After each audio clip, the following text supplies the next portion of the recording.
Ostatnio dużo mówiliśmy o rynku nieruchomości, ale takich rynku nieruchomości mieszkalnych na sprzedaż. Czy to mieszkań, czy to domów, o kredycie 2%.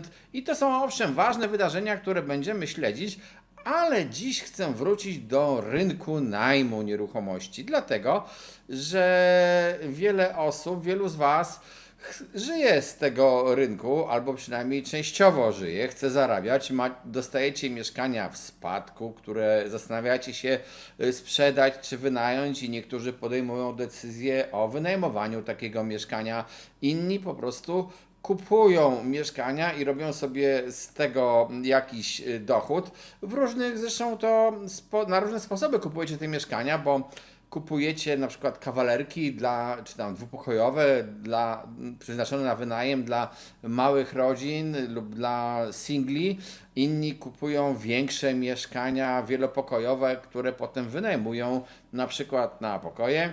Jeszcze inni zamiast bawić się w ten taki najem długoterminowy, rzucają swoje oferty na rynek najmu krótkiego i o tym wszystkim i o tym, czy warto i co się dzieje na tym rynku, opłacalności, zmianach na tym rynku, jakie zachodzą w 2023 roku, a wbrew pozorom są duże, będę chciał opowiedzieć w tej audycji.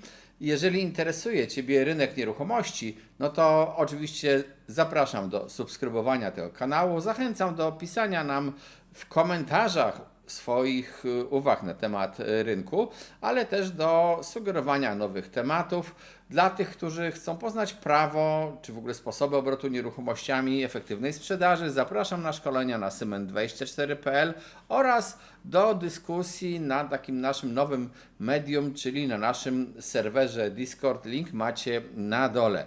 I o czym będzie w tej audycji? No na pewno będzie o tym, czy wzrasta, czy maleje popyt na nieruchomości przeznaczone do wynajmu, o problemach z wypłacalnością najemców, które coraz bardziej widać, o związku bezpiecznego kredytu 2% z rynkiem najmu, w ogóle o samej rentowności najmu, o funduszach i takich PRS-ach i inwestowaniu w najem instytucjonalny, oraz może też zastanowimy się nad tym, jak będzie się czuł niedługo rynek takich mieszkań przeznaczonych dla turystów. Zobaczymy, czy starczy na to czasu. Żeby właśnie nie przedłużać, zacznijmy od tego, co się teraz dzieje. W zeszłym roku, w 2022, okres sierpnia, września to była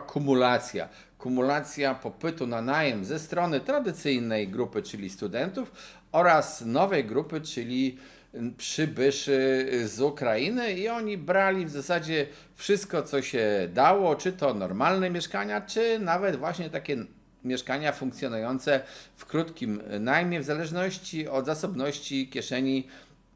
Ta nawała Ukraińców powodowała ogromny popyt. Ale teraz, no cóż, sytuacja na Ukrainie się ustabilizowała.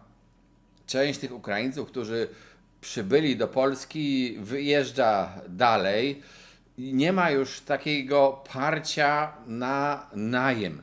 No i w związku z tym okazało się, że w tym roku studenci mają łatwiej w poszukiwaniu nowych mieszkań niż to mieli w zeszłym roku, i to jest widomy symptom czasu.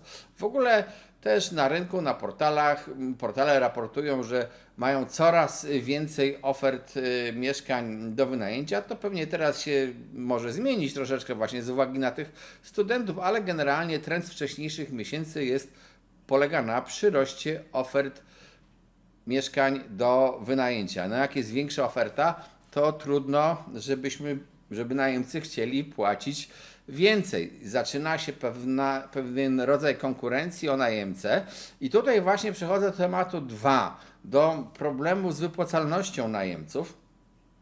To zauważam ja, zauważa wielu moich kolegów, którzy pracują na przykład w pośrednictwie albo zajmują się wynajmowaniem mieszkań, i wielu z nich stwierdza, że takiego problemu z płatnościami od najemców Polaków dodam od razu, to dawno nie pamiętają.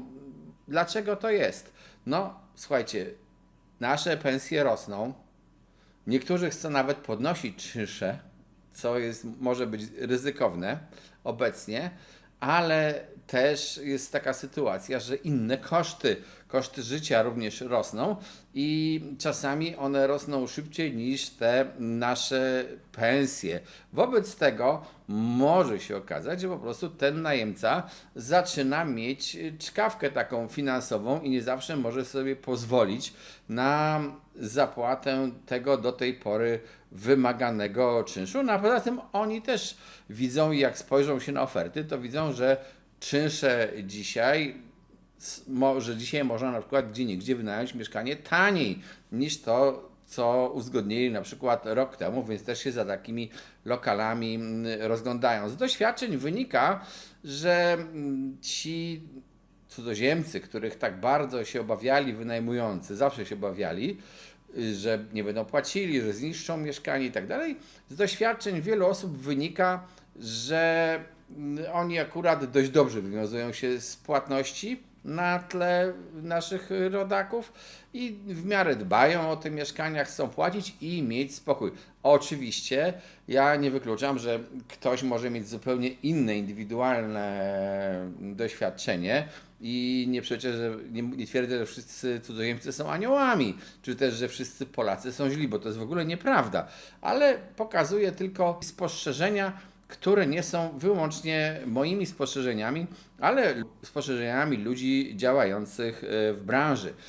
Dlaczego ja wspomniałem o tym punkcie trzecim, czyli o bezpiecznym kredycie w kontekście najmu? Co teoretycznie bezpieczny kredyt 2% ma wspólnego z rynkiem najmu? No i okazuje się, że ma całkiem dużo, bo zastanówmy się, kto jest tą taką grupą najemców mieszkań. Duża część z tych, jeżeli chodzi o Polaków, to są ludzie młodzi, ludzie, którzy dopiero weszli na swoją taką samodzielną drogę życia, chcą gdzieś pracować, zarabiają, nie chcą mieszkać z rodzicami albo się przenieśli po prostu do innego miasta za pracą, więc zostają najemcami.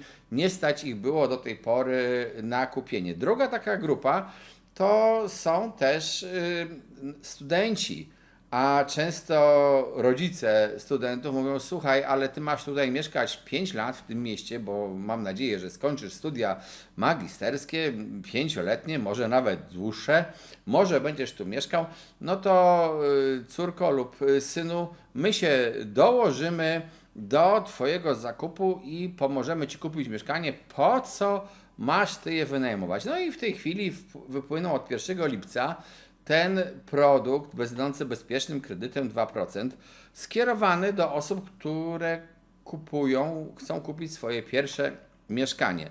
Obie te grupy, które wymieniłem, bardzo dobrze się wpisują w to takie formalne wymaganie. Oni zazwyczaj nie mieli żadnego swojego mieszkania, to może być ich pierwsze mieszkanie. A dopłaty, które robi państwo, powiedzmy, z naszych pieniędzy zresztą, do tych kredytów, powodują, że te kredyty są niezwykle tanie. I w tej chwili, na przykład w takim mieście jak Warszawa, kupienie mieszkania w kredycie bezpiecznym 2% może być w takiej relacji finansowej do jego wynajmowania, że ta rata będzie porównywalna lub nawet niższa od tego czynszu, który chciałby otrzymać właściciel mieszkania. No to w takiej sytuacji, jeżeli masz taką możliwość, decyzja wydaje się oczywista. Lepiej jest po prostu takie mieszkanie kupić, skorzystać z tej okazji tworzonej przez państwo, kupić takie mieszkanie i mieć swoje, a nie kogoś wzbogacać. To wszystko powoduje, że teraz należy się zastanowić nad rentownością takiej inwestycji w najem. No, właśnie ten bezpieczny kredyt 2% spowodował, i to już wcześniej, przed jego wejściem w życie, widać było ruch, wszyscy widzieli pośrednicy, że jest duży ruch, że jest zainteresowanie, że ludzie chcą sobie rezerwować mieszkania. Jedni kupują dlatego, że tego kredytu nie dostaną, inni kupowali, czy też rezerwowali sobie mieszkania, bo liczyli na ten produkt. I to już było widać i w maju, nawet w kwietniu, może nawet gdzieniegdzie wcześniej, czyli wyprzedzająco w stosunku do tego kredytu. Co to spowodowało? No spowodowało, że oferty, które w danych miastach podpadają, łapią się w parametry cenowe tego bezpiecznego kredytu, zaczęły być wybierane, a skoro takich ofert zaczęło ubywać z rynku, no to ich cena rosła, ponieważ liczba potencjalnych nabywców rosła, zwykła reakcja rynkowa, ale ci właśnie kupujący z tego bezpiecznego kredytu i ci kupujący też z kredytu, ale niekoniecznie bezpiecznego, i ci kupujący za gotówkę razem, jak się rzucili na taki trochę opuszczony rynek z nową ilością nabywców, bo to naprawdę jest nowa grupa nabywców na tym rynku, którzy bez tego kredytu w ogóle by na tym rynku nie zaistnieli. No to spowodowało, że ceny takich mieszkań rosną, czyli powoduje to, że dzisiaj mamy sytuację taką. Ceny mieszkań rosną, tych mniejszych zwłaszcza, a czynsze stabilizują się lub nawet spadają. Czyli rentowność inwestycji w taki najem po prostu spada, będzie trochę niższa. I to tak może być. Oczywiście ja nie mówię, że macie przestać kupować mieszkania inwestycyjnie, bo to byłaby zupełnie nieprawda. Dodam też, że na przykład w takiej miejscowości jak Warszawa, to ilość tych nieruchomości, z uwagi na ceny tutaj panujące, ilość mieszkań, które łapią się, czy też wielkości mieszkań, które łapią się pod ten kredyt, jest ograniczona i zostają mieszkania większe, które ludzie często kupują inwestycyjnie po prostu w najem na pokoje. Czyli mamy sytuację taką, mniej najemców, nie ma już tego szturmu, niektórzy najemcy zostają kupcami, ceny mieszkań rosną, a czynsze stoją i spadają. Jak długo to będzie, też nie wiadomo. W każdym razie powiem Wam jedną rzecz. Na pewno najgorszą inwestycją w nieruchomości, w mieszkania jest kupienie i potem przerażenie się przepisami, ustawą o ochronie lokatorów i trzymanie tego mieszkania jak złoto, natomiast ponoszenie jego kosztów. To na pewno jest jedna z gorszych inwestycji i często po prostu inwestycja, która się nie zwraca. I bardzo proszę, żebyście teraz nie powiedzieli, ale dzisiaj mieszkania są droższe niż były 6 lat temu. Owszem, ale są całe okresy wieloletnie, kiedy mieszkania są tańsze niż kiedyś były, a poza tym trzeba pamiętać, że takie mieszkanie, które zostało kupione i jest tak traktowane jak złoto, nie zachowuje się tak jak złoto. Złoto tym różni się od nieruchomości, że się nie starzeje. Złoto wydobyte rok temu, 10 lat temu i 2000 lat temu ciągle jest tym samym złotem. Jeżeli to jest złoto liczone w sztabce, to jest ciągle tym samym złotem. Ono się po prostu nie psuje. A nieruchomości się psują, zmienia się moda na nieruchomości i po prostu coś, co kupiliście dzisiaj, nawet u dewelopera, co było świeże, nowe, za 15 czy za 20 lat może być traktowane w kategorii osiedle stare. Tak to bywa. A wspomniałem też, że powiem o najmie instytucjonalnym i o jego rozwoju, ale raczej słabym rozwoju w Polsce. Owszem, te fundusze, PRS-y, w ogóle najem instytucjonalny rozwija się dość słabo, ale też ja sądzę, że będzie się rozwijał mocniej. I teraz możecie się dziwić. Ja powiedziałem przed chwilą, że rentowność najmu spada, a mówię, że najem ten instytucjonalny może się rozwijać i że to jest sprzeczność. Nie do końca. Po pierwsze, najem instytucjonalny może być bardziej ceniony przez najemców z uwagi na nazwijmy to osobę, firmę wynajmującego. Właściciel, taki wielki fundusz jest po prostu bardziej przewidywalny w swoich zachowaniach i nie wpadnie nagle do najemcy, nie powie proszę mi tu opróżnić mieszkanie, skończymy najem, ponieważ ja muszę mieć to mieszkanie dla swojej córki.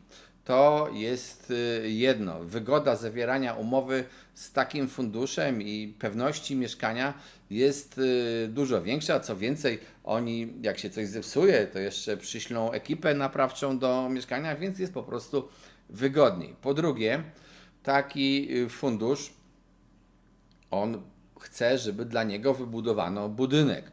On niekoniecznie musi skupować budynki wprost od dewelopera, choćby dlatego tego nie będzie robił, albo niekoniecznie musi to robić, dlatego że struktura mieszkań takich do wynajmu jest trochę inna, taka pożądana struktura mieszkań do wynajmu w danym budynku jest trochę inna niż to, co budują deweloperzy z myślą o ludziach, którzy chcą mieszkać. Ja nie mówię oczywiście, że takie fundusze nie wykupią mieszkań od deweloperów, bo to też może się zdarzyć. Dlaczego nie? Ale to nie jest taki główny trend. Ale nawet gdyby one kupowały, to przecież taki hurtowy nabywca nie kupuje w takiej cenie jak detalista, który kupuje jedno mieszkanie, albo nawet taki pseudo-mini hurtownik kupujący 5 mieszkań. To nie jest ta skala zakupu. Zupełnie inna liga. Wobec tego dla tej innej ligi są również inne warunki zakupu i inne ceny. O tym trzeba pamiętać i tacy prywatni wynajmujący mogą mieć trudność, jeżeli na rynku obok ich mieszkania pojawi się konkurent w postaci takiego właśnie funduszu. A gdzie ci konkurenci mogą się pojawić? Takie fundusze z natury rzeczy wchodzą tam, gdzie jest największy ruch rynkowy, ruch najemców. Wobec tego one lokują się w dobrych miejscach, w dużych, rozwijających się miastach. Nie ma specjalnie powodu dzisiaj, żeby fundusz wchodził w bardzo małe miejscowości, bo może się okazać, że tam w ogóle wielkość takiego rynku, kupienie całego bloku mieszkań może przekroczyć popyt na danym rynku, więc po co tam fundusz ma wchodzić? Te fundusze wchodzą, zaczynają od tych najlepszych, najciekawszych rynków i potem pewnie z czasem będą się rozlewały. Jakie są prognozy rozwojowe? No, trudno powiedzieć, dlatego że ja znam takie przepowiednie, że do 2026 będzie ponad 50 tysięcy takich mieszkań. Może 100 tysięcy do 2030. To się okaże. Powiecie, że to jest niedużo? Tak, to jest niedużo w Polsce w porównaniu z krajami Unii Europejskiej. Udział tego rynku instytucjonalnego w rynku w ogóle nieruchomości najmu jest mały. W takiej Skandynawii, nie pamiętam w tej chwili, bodajże w Danii, nie łapcie mnie za słowo, jeżeli się pomylę, ale w Danii jest udział tego rynku był na poziomie 50%. Tak, więc to jest w ogóle nie ta skala, co w Polsce. Pula mieszkań w Polsce w tym najmie instytucjonalnym jest mała, ale będzie narastać i będzie się ona właśnie koncentrowała w tych miejscach, w których powiedziałem, więc może się okazać, że w tych miejscach, o których powiedziałem, niedługo dostaniemy konkurenta, dostaną ci, którzy chcą żyć z wynajmowania mieszkań. No i na koniec obiecałem też, że troszeczkę powiem o tym najmie krótkim, który się rozwija lub nie rozwija i rozwija się dziwnie. W czasach COVID-u ci, którzy chcieli żyć z tego krótkiego najmu, dostali potężnie. Musimy też pamiętać, że są różne miasta w Polsce. Nie w każdym mieście możesz żyć z takiego najmu krótkiego. Różni się też na przykład Kraków, który jest typowo turystyczny, duże miasto, ale turystyczne, a od takiego miasta dużego jak Warszawa, gdzie do Warszawy tymi ludźmi, którzy chcą korzystać z takich kwater, są nie tylko turyści, ale także biznes, firmy, biznesmeni przyjeżdżający na kilka dni do tego miejsca, wykładowcy, no różni tacy ludzie, którzy z turystyką nic nie mają wspólnego, ale wolą tu przyjechać i z jakiegoś powodu firma, która ich zatrudnia, woli im zapłacić za taki krótki najem niż za hotel, które zresztą hotele w Warszawie są akurat drogie. W innych miejscowościach ta struktura tego najmu krótkiego i czas, w jakim ludzie wynajmują te mieszkania, może być inny. Widziałem gdzieś prognozę, która mówi, że w 2024, to akurat Amerykanie chyba, że w 2024 będzie duże zainteresowanie turystyką Amerykanów do Europy, a w ogóle teoretycznie Polska ma najmocniej zyskiwać. To nie znaczy, że ja powiedziałem teraz, że Polska przebije nagle Włochy, no bo my raczej nie mamy takich chociażby zabytków, po które przyjeżdżają, ale może wzrosnąć ilość turystów z oceanu. No, patrząc się na pogodę, to klimat u nas łagodniejszy, przynajmniej w tym roku było, nie wiemy jak będzie w przyszłym, nie było takich koszmarnych upałów. Kraj jest atrakcyjny, relacja dolar-złotówka całkiem porządna. Czy ci ludzie utrzymają rynek najmu krótkiego, to oczywiście nie wiadomo, no ale są też regulacje unijne, które zmierzają do tego, żeby właśnie ten najem krótki stał się bardziej przejrzysty, żeby nie było szarej strefy takiego najmu. Są też postulaty na razie niespełnione branży hotelarskiej, która chce z tym najmem krótkim walczyć. Krótko mówiąc, w krótkim najmie na razie sytuacja jest dynamiczna i zmienna, a podsumowując cały rynek najmu nieruchomości, to trzeba powiedzieć, że na razie widzimy taki trend uspokojenia tego rynku najmu, może przetasowywania się, może zaczynają się jakieś gry własnościowe, ten powoli wchodzi najem instytucjonalny, może będą coraz większe wymagania najemców również do jakości mieszkania przeznaczonego na najem i już przestaną oni brać byle co, bo tak było w okresach wielkiego braku w sierpniu, wrześniu 2022, czyli tą ofertę trzeba będzie po prostu swoją poprawić. Czy zatem w ogóle nie warto inwestować w mieszkania na najem?